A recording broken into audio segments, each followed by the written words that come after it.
بسم اللہ الرحمن الرحیم۔ محترم ناظرین السلام علیکم۔ آج میں اللہ سبحانہ تعالیٰ کا نام العفو لے کر آپ کی خدمت میں حاضر ہوئی ہوں۔ اللہ تعالیٰ نے قرآن مجید میں 5 موقع پر اپنے آپ کو العفو یعنی معاف کرنے والا، گناہوں کو مٹانے والا کہا ہے۔ وہی ہے جو کسی بھی گناہ یا غلطی کو مٹا سکتا ہے۔ العفو نہ صرف معاف کرتا ہے بلکہ غلط کاموں، غلطیوں کو بھی دور کر سکتا ہے، ان کا کوئی نشان نہیں چھوڑتا۔ لسانی طور پر عفو سے مراد 2 تصورات ہیں، جن میں سے ایک تمام نشانات کو ختم کرنا ہے۔ عربی زبان میں اسے کبھی کبھی ہوا کے ساتھ استعمال کیا جاتا ہے، جو اس کے اڑنے اور قدموں کے نشانات کو ہٹانے کے لیے استعمال ہوتا ہے۔ دوسرا تصور یہ ہے کہ بغیر کسی رکاوٹ کے دوسروں کو خوشی سے دینا۔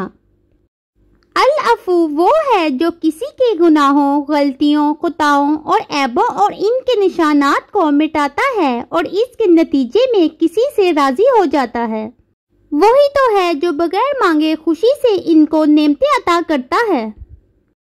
سورۃ النساء آیت نمبر 43۔ العفو خود کہتا ہے، بے شک اللہ معاف کرنے والا اور بخشنے والا ہے۔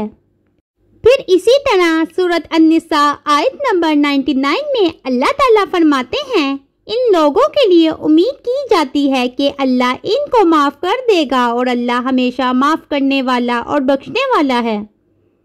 پھر اسی طرح 149 میں اللہ تعالیٰ فرماتے ہیں، اور اگر اس کی بجائے تم کچھ بھلائی ظاہر کرتے ہو یا اسے چھپاتے ہو یا کسی گناہ کو معاف کرتے ہو، یقیناً اللہ تعالیٰ معاف کرنے والا ہے، ہمیشہ معاف کرنے والا اور قابل۔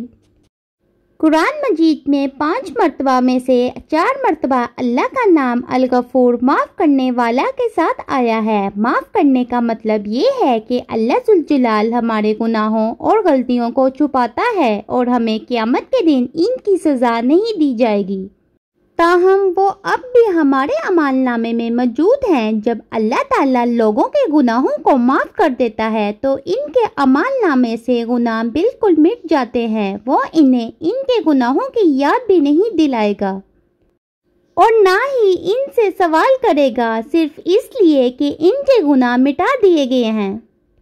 قرآن مجید میں اللہ کی معافی کا ذکر کبیرہ گناہوں کے ساتھ آیا ہے، جیسے بنی اسرائیل جو بچڑے کی پرستش کرتے تھے۔ سورۃ البقرہ آیت نمبر 52 میں اللہ تعالیٰ فرماتے ہیں، پھر اس کے بعد ہم نے تمہیں معاف کر دیا، شاید کہ تم شکر گزار بنو۔ اور جو جنگ احد میں پیٹ پھیر گئے، پھر اس نے تمہیں ان سے پھیر دیا تاکہ تمہاری آزمائش کرے، اور اس نے تمہیں پہلے ہی معاف کر دیا ہے، اور اللہ مومنوں پر فضل کرنے والا ہے۔ یہ ہے عفو کی خوبصورت معافی۔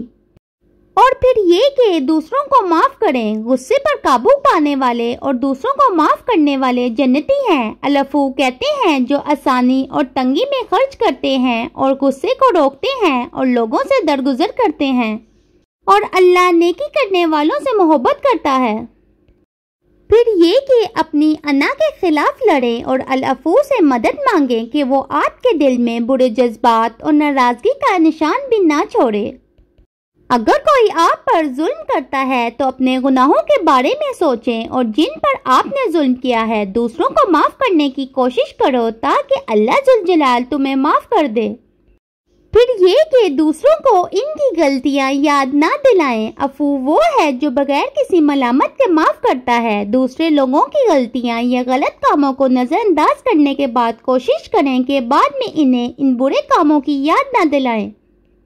اللہ ذوالجلال وہ ہے جو معاف کرنے والا ہے اور پھر کبھی تمہارے گناہوں کا ذکر نہیں کرتا۔ اور پھر یہ کہ اپنی محبت میں اضافہ کریں۔ تصور کریں کہ اللہ ذوالجلال نے آپ کے پچھلے تمام گناہوں کو معاف کر دیا ہے، تمہارے نامہ اعمال میں ایک گناہ بھی نہیں لکھا جائے گا۔ اس پر غور کریں کہ آپ کو العفو سے کتنی محبت کرنی چاہیے۔ ایک خوبصورت موقع لیلۃ القدر ہے جو سال میں ایک بار رمضان میں آتا ہے۔ اس اہم رات کی قدر کریں، اسے اپنے بہترین اعمال کے ساتھ تلاش کریں، اور اس رات اور ہر دوسری رات اپنے آپ کو یاد دلائیں کہ اللہ ذوالجلال کی بخشش کتنی حسین ہے۔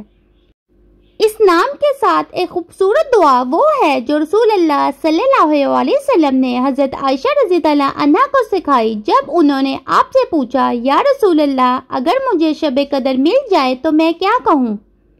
آپ صلی اللہ علیہ وسلم نے جواب میں فرمایا اے اللہ بے شک تو معاف کرنے والا ہے، معاف کرنے کو پسند کرتا ہے، لہٰذا مجھے معاف فرما دے۔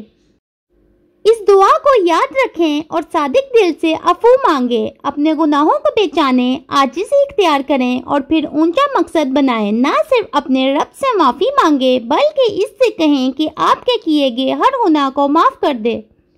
اے اللہ العفو، ہم جانتے ہیں کہ تو تمام گناہوں کو مٹا سکتا ہے، ہمیں دوسروں کو معاف کرنے کی طاقت عطا فرما۔